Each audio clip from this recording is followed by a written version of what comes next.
Okay, thanks everyone for holding on there. We're going to go ahead and get started now. We've only got a short half-hour session today, so I want to make sure we get through as much as we can in the time that we've got. Thank you very much for joining today's webinar. I'm Martin Saberton. I'm a Senior Product Marketing Manager with Huddle. I'm going to be your host for today. Just a couple of quick housekeeping points before we get started. This is a live webinar session. It's not been pre-recorded as some webinars are, so anything could happen. We're going to have live demos during the session, so it'll be interesting to put it all together and hopefully give you a compelling session today. All of the lines for attendees have been muted, just to make sure that we can progress through without any technical issues. So if you do have any questions, if you can see on your webinar console, there is a questions section where you can pop any questions in as we go through the session today. And what we'll do is make sure that we leave some time at the end to get through as many questions as we can. So just drop those in as we go through with anything that any questions that you might have. As I said, this isn't just going to be slides that I'm presenting to you today. We're actually going to get hands-on with the product, and I'll demo some of the features for you. If you are new to Huddle and it's not something that you've maybe seen before, you're still getting to know some of the features, that's fine. Some of the stuff that we're going to cover today is perhaps a little bit more on the technical side. I'll do my best to make it as simple as possible, but I'll also let you know where you can go to find out more information about more general features that we have. I guess the stats on the slide here probably aren't going to give you any surprises. I did a little bit of research before the webinar just to kind of validate what I guess we already know, which is that IT departments continually grappling with security, and they do have some concerns. 67% in an InfoSec survey said that loss of client data was a real concern, and another 57% said that they were worried about unauthorized access to company data and systems. These numbers aren't surprises, but they do validate, I guess, what we already know. These concerns, though, they are well-founded. Ovum did a survey and they found that 70% of people who've got a personal tablet or smartphone are actually using them to access corporate data. And even worse than that, about a fifth of those are actually doing so without any form of IT approval. So clearly we've got a bit of a challenge here. We know that people who are out on the move, working remotely away from the office, whether that's just working in the field at meetings or whatever, we know they need access to data that maybe sits within corporate systems, but we also know that IT want to make sure that data is adequately protected. So we've got a definite kind of challenge there that we need to address. In Huddle, we actually did some of our own research in the professional services sector. And this is something that if you want more detail on, you can drop onto huddle.com and find that out for yourselves. I won't take you through it all today because it was rather detailed. But we started to ask people what kind of challenges they were having when working mobile. And really what transpired was that anything beyond email is a challenge. You can see there on the chart on the right, people who try and access documents while they're mobile, around 40% of people reporting that actually either being able to access those could be restricted completely, or at the very least have some form of kind of productivity impact. So, I mean, we know that people who work mobile want to maximize their productivity. We know that more and more today people are working remotely, traveling, working on customer premises or in the field. So we've got to be able to find a way to try and balance maintaining security, maintaining restrictions on the types of data that can be accessed and what devices they can be accessed from, but also to free up people who are working mobile so that they can be more productive. And in actual fact, the impact of restricting access to company information for mobile workers can extend beyond just the people who are working remotely. I'm sure you've experienced this in your daily working lives or your weekly workflows that you have to go through. At some point during the work that you're doing, you're going to need to interact with somebody who's not in the office. Whether that's just to give you a comment or some feedback on a document that you're working on, whether it's to approve something or to review something or just to input into the work that's going on. without access to company information and systems, those people who are working remotely aren't going to be able to respond to those type of requests. So the people who are on the network, even though they're not using mobile devices, they're still impacted by these kind of issues. So what we're going to do for the rest of the session is take a little bit of a look at some of the key security features, particularly ones that are relevant to mobile, that we've launched in the last 12 months. So I think probably a good place to start is to look at some of the existing security controls that are in place. So many of you may be using an MDM, EMM, or MAM solution. I guess I've done reasonably well not mentioning acronyms so far, but while we're here, I'll just quickly let you know EMM stands for Enterprise Mobility Management, MDM stands for Mobile Device Management, and MAM stands for Mobile Application Management. And if you're not familiar with these types of technology, they are third-party solutions that your IT department can implement to basically enforce policies on people using mobile devices to access company data systems and also use company applications as well. They allow you to do things like make sure devices have passcodes on them, make sure devices are encrypted, and then if a device does get lost or stolen, being able to remotely lock or wipe that device. What you can also do with these kind of systems is actually enforce app policies as well. So you can say only these applications on these devices can access company data and systems. You can prevent content and files from being opened in non-approved apps. And with the latest versions of Huddle's iOS and Android apps, you can actually implement those and include those in those policies so that you can have the same level of security and protection for Huddle as you would do with any other applications that you're including in your MDM or EMM solutions. So if you've got that type of solution in place, or if you're not sure and you go away and you check and you find out that you do, and that's something you want to implement, best thing to do is get in touch with your customer success manager or drop us an email at help@huddle.com, and we can actually help you make sure you get the right versions of those implemented into those systems, and we'll give you some advice about the best way to go about that as well. Now, if you don't have an EMM solution, or if you do have one and you're not able to extend the control of that to people perhaps working outside of your organization, or as I said, if you don't have a kind of EMM solution, but you want to take advantage of these type of capabilities, the ability to restrict access or to only allow access through certain applications, then what we've actually started to do now is implement these types of features directly into Huddle applications themselves. So we've actually taken this step based on feedback that you've provided for us, and also really our desire to try and extend the same levels of security as you have on Huddle for Web and Huddle for Desktop into our mobile apps as well.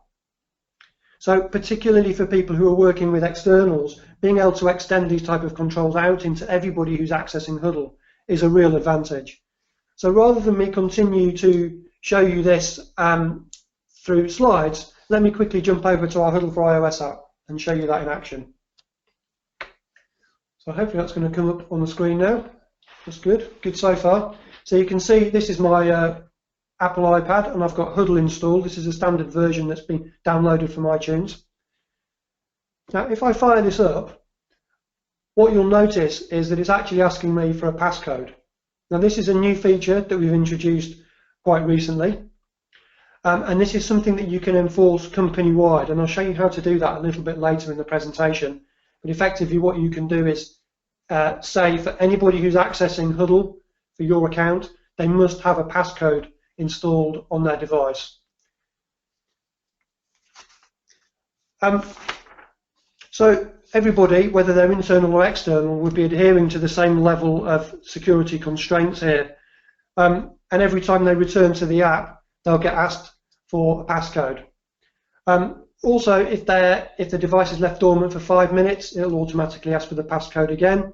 And we're also preventing things like brute force attempts by preventing people from using really simple passcodes like 1111 or 1234 or 2016, those kind of things.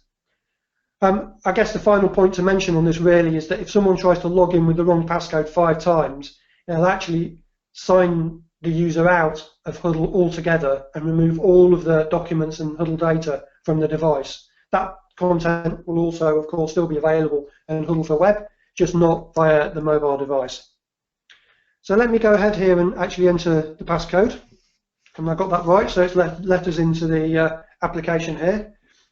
So if you're not familiar with the Huddle for iOS app, very briefly, you can see here I've got an activity feed of everything that's going on in all of my different workspaces.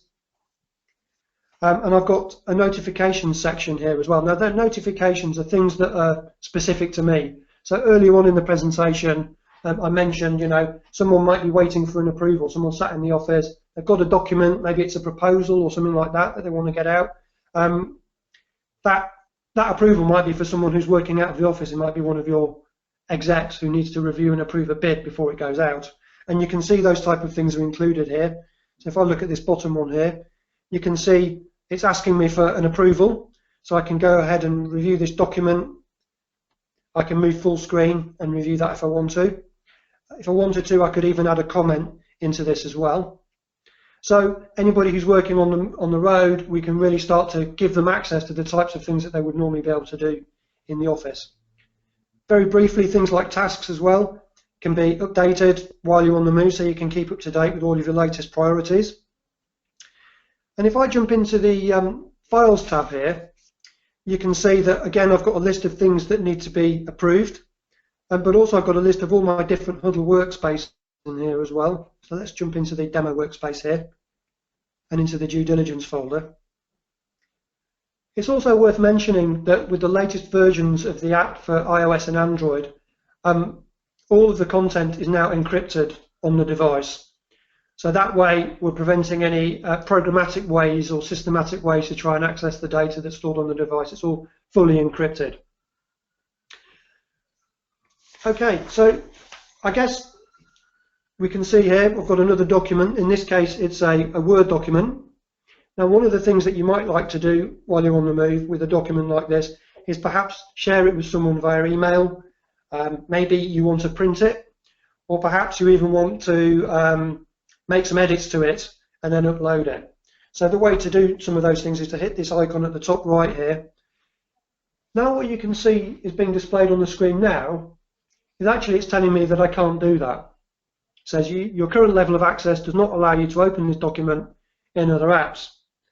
And that's because we've got a new permission level that we've implemented into Huddle that effectively prevents you from doing anything other than previewing the document. You can share it within Huddle still, and you can comment on the document, but you can't make edits, and critically, you can't share it or do anything with it outside of Huddle. So maybe you're working on something that's sensitive. It might be a board pack, for example, that you need to share out with execs or potentially externals, something that you want to make sure people aren't going to edit and that definitely isn't going to leave Huddle. That type of content, this type of access level is really useful for, because it means you can share stuff, but you can be super confident that it's only going to be in Huddle, and you've still got a full audit trail of all of the different content that's going to be accessed in this method. So let me quickly now switch over to the web interface to show you how to make the most of this feature. So you can see here I'm in the Huddle for Web interface. I'll just zoom in a little bit here because I appreciate that might be a little bit small on the screen. There we go. I mean, you can see I've got the same files here. This is my demo joint agreement file that we were just looking at shortly. So I've got access to all of the same content in the web interface, of course. But if I jump back to the folder level, what I can actually do is check the permissions for the different content that sits within this folder. Now, the way Huddle works with permissions is you set it at a team level. People are members of teams, and you can see all of the different teams that I've got here that have got access to this folder. And here we have the different permission levels that you'll be able to have access to through Huddle. So you can see here that one that we've always had, this is no access to Huddle. Sorry, no access to this folder, I should say. We've also got the ability to be able to view and download and open content, and we've got full edit permissions as well. And we've now got this new permission, that what we call the viewer online only permission, which, as it says here, means that you can't download, copy, or move the content. And here you can see that the consultants team have got this permission level applied. So that gives you a bit of a feel for how to take advantage of the viewer online only permissions. While we're in the web interface, let me jump over here and show you some of the other security features that you have access to. So if I go into my profile here and click on your company, this is where we can edit some of the company level settings for my account in this instance. And then if I jump over here to the security tab, you'll be able to see the different security features that we have access to. One thing that we've always supported in Huddle is the single sign-on capability, or SSO, and we support third-party single sign-on providers, obviously Microsoft's Active Directory, but also Okta and OneLogin.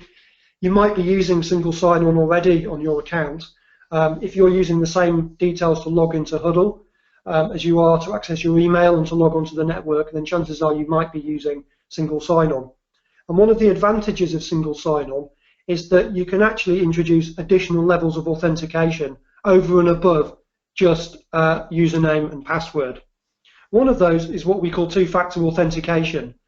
And if you haven't got single sign-on, or maybe if you're working in an environment where you're, again, collaborating with externals, maybe it's a client or a supplier, then people who aren't using single sign-on won't be able to take advantage of those additional authentication mechanisms. So what we've done is we've actually taken this one stage further and built in multiple authentication mechanisms directly into Huddle itself. So you can see here I have the two-factor authentication option. So if I just click edit here, and effectively what happens when you enable this feature is it's a company-wide enablement, so internal and external users will all adhere to the same security level. And when they try and sign in, you put in your email address and password as you normally would. But then what you're also asked to do is enter a unique six-digit verification code that would be sent to a registered phone number. So each user, once this feature is enabled, has to register probably their company phone number to Huddle, and then sent to that phone number is a six-digit code. Now, if the user doesn't have access to their phone, or maybe they've lost it, there are what we call some rescue codes that they can use as a one-time backup code to sign in. So I can enable two-factor authentication here. That will apply to all users. There's no save on this. That's all I need to do is enable it. And then I can specify how often they would have to use the additional authentication mechanism when they sign in. Every time they log in, every 60 minutes, every 24 hours, and so on. So you can specify that for your particular account. So I'm just going to deactivate that on the demo account because we don't want everybody having to get that set up in the demos. If I jump back here now and look at some of these other features here, and continuing with this theme of working with internals and externals, we've actually introduced what we call invitation permissions. So you can see here, it's asking me to enable a whitelist, and effectively what we're doing here is saying only people with email addresses that end in a particular domain can be invited to collaborate in Huddle. So what I can do is I can enter, in this case here you can see I've got this pre-populated with Logistics Corp. So what that means is only people with an email address that ends in logisticscorp.com can collaborate in these particular workspaces. So I could say here, in this case, they're working on the audit and they're also assisting with recruitment. So I can specify the particular domains this whitelist applies to, or I can say, no, this is company-wide. I could also use this for internal collaboration. Maybe if you're working between different regions who use different domains, you can use this to restrict down to particular people that could be invited. So say, for example, you're working on a pretty confidential bid, or you're doing some form of procurement or collaboration with a vendor, you might just want to restrict it and say only that vendor and people within my organisation can be invited to collaborate on this particular project. So I'm just going to deactivate that whitelist as well. Now I showed you the mobile passcode earlier, so just very briefly here to show you how that works as well. If you want to enable that, I did mention that that was a company-wide passcode that you can enable, so it will apply to everybody.